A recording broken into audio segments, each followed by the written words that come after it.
Aku dilahirkan di Bukit Tinggi pada tanggal 12 Agustus 1902. Bukit Tinggi adalah sebuah kota kecil yang terletak di tengah-tengah dataran tinggi Agam. Letaknya indah di ujung kaki Gunung Merapi dan Singgalang, dan di sebelah utaranya kelihatan pula melengkung cabang-cabang bukit barisan. Antara Bukit Tinggi dan Gunung Singgalang terbentang sebuah ngarai yang dalam dan bagus pemandangannya. Itulah beberapa penggalan ungkapan kekaguman Bung Hatta pada kota kelahirannya yang ditulis beliau pada halaman pembuka buku memoir Bung Hatta. Ayahanda Bung Hatta bernama Muhammad Jamil asal Batu Hampar, sedangkan ibunda Bung Hatta bernama Saleha. Bung Hatta adalah anak kedua. Kakak perempuan Bung Hatta bernama Rafi'ah. Terlahir dari kombinasi keluarga yang sangat padu. Keluarga ibu dari keturunan saudagar terhormat di Bukit Tinggi. Sedangkan keluarga ayah merupakan keturunan ulama besar di Batu Hampar, yakni Buya Abdurrahman, yang tersohor dengan konsep pendidikan surau dagang saat itu.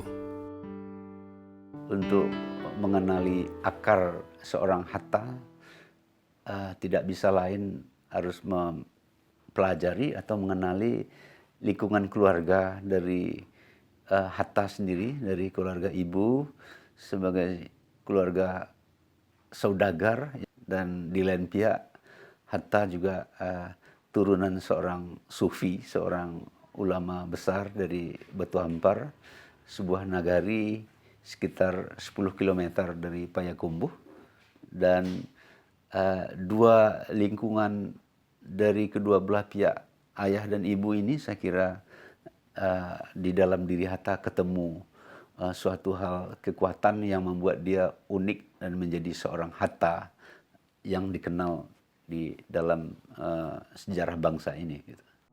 Terlahir dengan nama Muhammad Attar, kemudian sering dipanggil Atta, dan akhirnya kita kenal dengan nama Muhammad Hatta.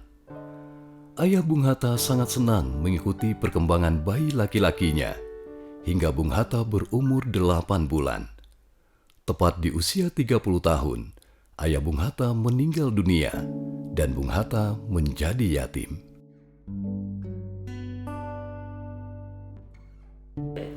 Muhammad Jamil muda mati 30 tahun lebih sekitar. Bapak mati, Bung Hatta jual mama di Bukit Tinggi. Sekali-sekali datang ke Batu Hampar.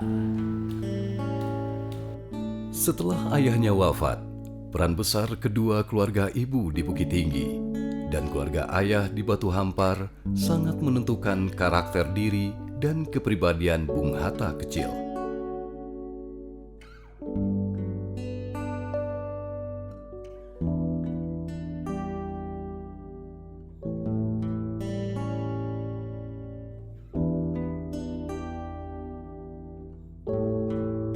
Hatta kecil terdidik dalam pola asuhan keluarga urban perkotaan yang disiplin dan terdidik, serta dibekali nilai-nilai keislaman yang mendasar dari keluarga sang ayah. Bung Hatta adalah tokoh nasional bahkan internasional yang mungkin sudah sangat terkenal sekali. Namun ada sisi lain, bagaimana Bung Hatta itu tidak menjadi seorang yang besar begitu tiba-tiba saja. Namun demikian masa kecil dari Bung Hatta ini perlu juga kita lihat sebagai suatu akumulasi daripada perkembangan intelektual Bung Hatta itu sendiri.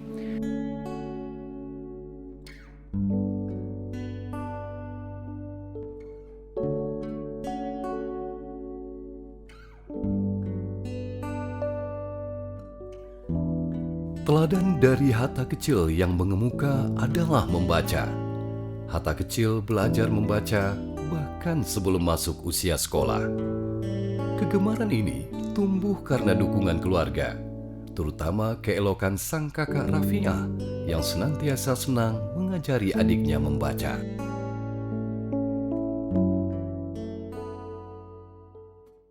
sebelum umur 5 tahun, sebetulnya Bung Hatta ini sudah belajar membaca. Beliau berhitung, membaca, yang ditemani oleh kakaknya Rafi'ah. Kebiasaan atau perilaku yang menonjol di generasi Hatta kecil itu ialah memang kegemaran membaca. Dalam kaitan kegemaran membaca ini menurut saya itu dipengaruhi oleh dua hal ya. Satu, memang iklim pendidikan yang mulai bangkit di zaman kolonial, itu politik etis namanya di masa itu mulai membangunkan kebangkitan kesadaran membaca anak-anak di saat bahan bacaan yang sangat terbatas. Jadi biasanya barangkali untuk melihat koran terpapar dimanapun itu barangkali seperti melihat barang ajaib yang mewah yang tidak mudah dijumpai gitu ya. Bagi Hatta kecil, bahan bacaan cukup banyak di rumahnya. Mungkin tidak fasih, namun kebiasaan membaca dan mengeja dimulai dari koran dan buku-buku koleksi sang kakek.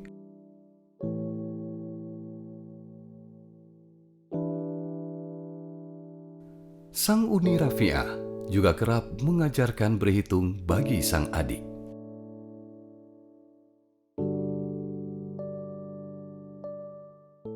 Sekolah itu sebagai sebuah lembaga modern yang bergengsi.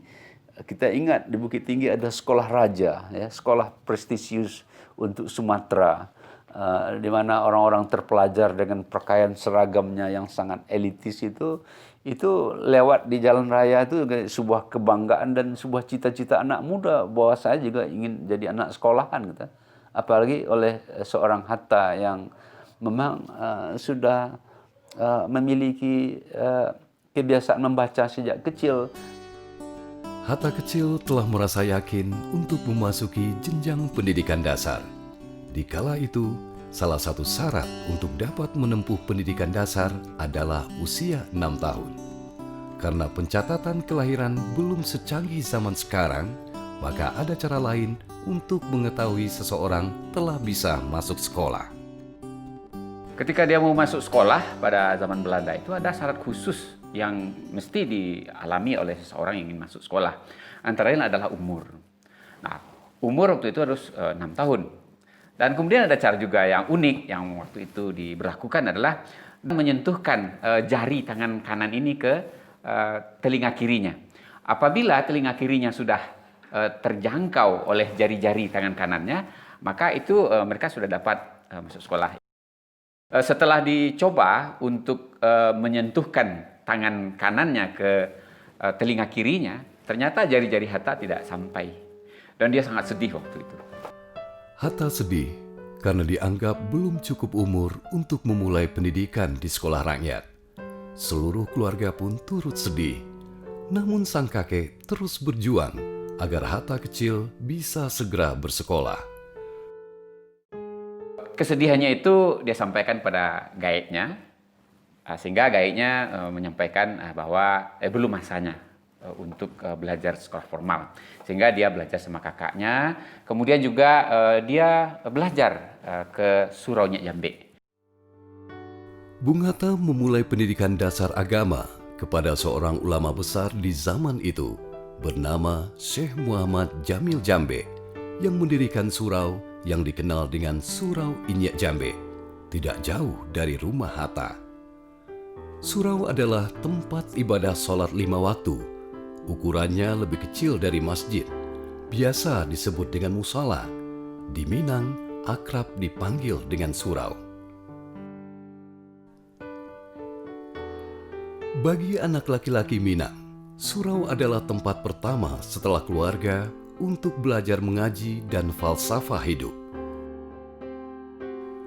Di surau, anak laki-laki bertemu teman sebaya dan berinteraksi sosial dengan generasi tua dalam hal berbagi ilmu dan pengalaman hidup. Ulama mengajarkan mengaji dan pendalaman Islam. Nini Mama mengajarkan budaya dan adat. Bersyukur Hatta kecil bisa bertemu langsung dengan Muhammad Jamil Jambe sebagai pengantar pada jalan pengetahuan Islam. Syekh Jamil Jambe belajar ke Mekah dan berguru pada Syekh Ahmad Khatib Al-Minangkabawi, Imam Besar Masjidil Haram dan guru besar Islam yang tersohor di Mekah di kala itu. Beliau pun juga orang Minangkabau.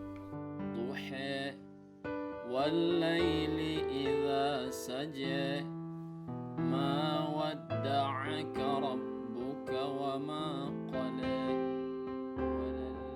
Kekaguman dan rasa terima kasih Bung Hatta kepada Syekh Jamil Jambe diabadikan beliau dalam buku memoar.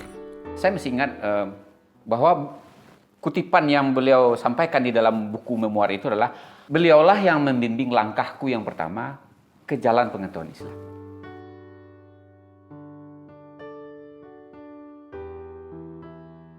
Penanaman nilai agama dan etika pada anak-anak menjadi fondasi sebelum para anak memulai petualangan pencarian jati diri, termasuk Hatta.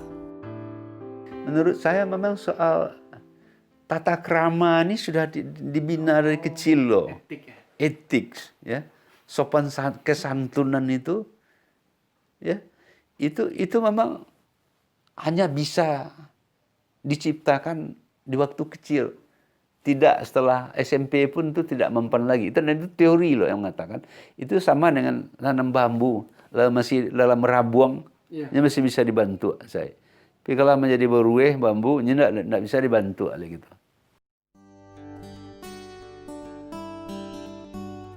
Berselang beberapa waktu, setelah Hatta memulai pendidikan agama di Surau Inyek Jambe, Hatta pun diterima bersekolah di ILS, sebuah sekolah elit Belanda.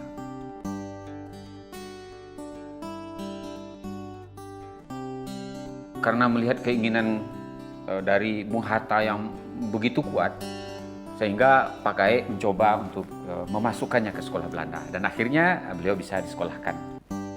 Pendidikan formal dan surau yang diperoleh Hatta kecil makin lengkap dengan jalinan silaturahmi yang baik dari keluarga Bukit Tinggi di Aua Tajungkang dengan keluarga ayah di Batu Hampar. Sebagai anak yatim, Bung Hatta memperoleh pandangan hidup dari keluarga ayahnya melalui Syekh Muhammad Arsyad, kakak dari sang ayah Bung Hatta. Muhammad Arsyad mengisi ruang pola asuh dan kasih dari keluarga ayah Bung Hatta. Oyah Arsyad, ya, Muhammad Arsyad itu adalah kakak dari mendiang ayah Hatta yang sangat sayang kepada Hatta dan sangat mencintai dengan sepenuh hati, sehingga kalau beliau ini rindu dengan Hatta dijemput ke Bukit Tinggi atau Hatta diantar oleh sang ibu, ya, datang ke Batu Hampar.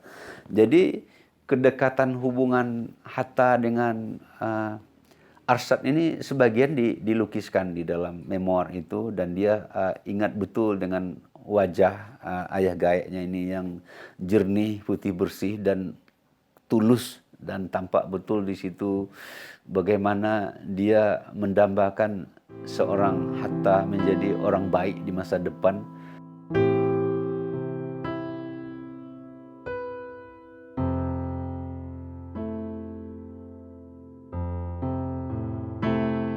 Baca di majalah Panji kalau salah. Dia nasihat dia tu supaya dia buat Hatta pertama kuat memegang agama. Yang kedua jujur. Kejujuran datuk bapa kakek tu menurun akhirnya. Dia datang tentu di ingatan waktu umur 6 tahun dia pergi ke sana, itu kan berarti belum usia sekolah gitu ya, atau mulai akan sekolah atau sudah mulai, itu mulai dia secara teratur mengunjungi. Nah, jadi Hatta kemudian di waktu kedatangan itu itu suasana semarak oleh sang ayah gaib, dan dia ayah gaib seolah-olah meliburkan juga kegiatan yang lain, perhatiannya khusus diberikan untuk Hatta sambil dibawa bermain. Jadi Hatta tidak didrill sebagai masuk kerangkeng harus belajar di sana di sini, tak dibawa dalam suasana bermain, dan kemudian secara beransur-ansur dimasukkan pandangan-pandangan nilai-nilai keagamaan itu, seperti termasuk di situ yang paling kuat tentu kehidupan membaca. Hatta juga sudah pasti diinspirasikan oleh sang ayah gaib bahwa membaca itu ternyata adalah suruhan agama juga. Bukankah kita tahu bahwa ayat pertama dalam kitab Al-Quran itu instruksi membaca, dan pastilah pensyarahan itu sangat mengena sekali oleh ayah gaib terhadap seorang Hatta. Hatta tumbuh sebagai seorang yang membaca dunia dan menginap-inapkan ke dalam diri tentang apa yang dia lihat, dia dengar, dan dia baca untuk menjadi suatu tafsir memandang hidup. Ketenangan berpikir dan kebijaksanaan dalam setiap langkah yang dia tempuh tidak lain adalah buah dari pola asuh dan didikan yang dibekali pada Hatta semasa kecil. Saya pikir itulah yang menyebabkan dia mempunyai karakter yang terbangun sedemikian kuatnya sehingga dia menjadi seorang tokoh sampai saat ini. Dan mungkin sekolah formal tidak bisa diandalkan begitu saja tanpa adanya sekolah non formal dan lingkungan yang membangun karakter. Jadi bicara tentang masa kecil Hatta dan merefleksikan kepada kehidupan dia sudah menjadi seorang tokoh terkenal dalam sejarah bangsa ini, saya kira ada beberapa catatan kecil ya.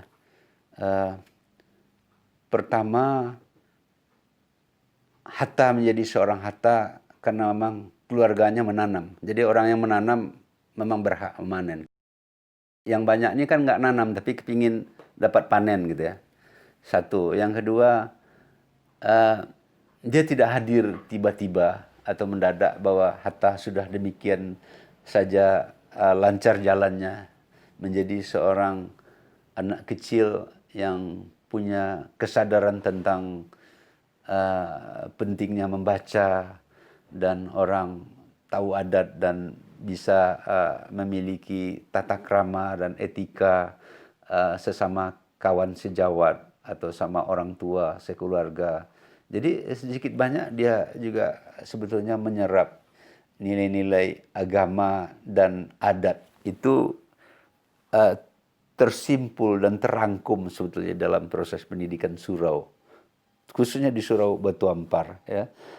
Yang menurut saya tak sak lagi itu juga dia dapat di Surau Inyak Jambe di Awu Tanjung di tengah sawah di Bukit Tinggi.